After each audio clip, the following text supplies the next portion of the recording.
محکمہ اوقاف کے زیر اہتمام شب قدر کے حوالے سے جامع مسجد قصبان میں خصوصی دعا محفل کا انعقاد کیا گیا۔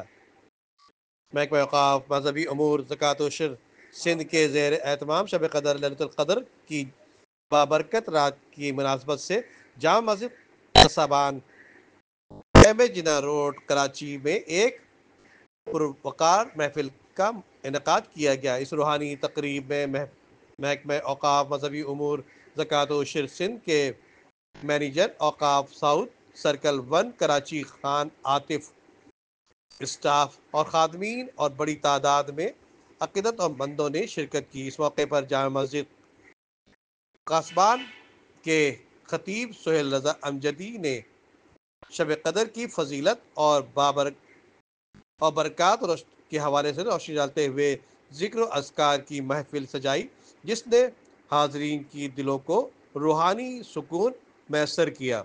شرکا نے رمضان مبارک کی اس عظیم رات میں اللہ رب العزت کے حضور خصوصی دعائیں کی، جبکہ رحمت اور مغفرت اور برکت کے نزول کے التجا کی گئی اور ملک کو ملت کی سلامتی اور ترقی کے لیے دعائیں کی گئیں۔ کیمرہ مین امجد اقبال کے ساتھ ندیم صدیقی، میٹرو 7 پاکستان۔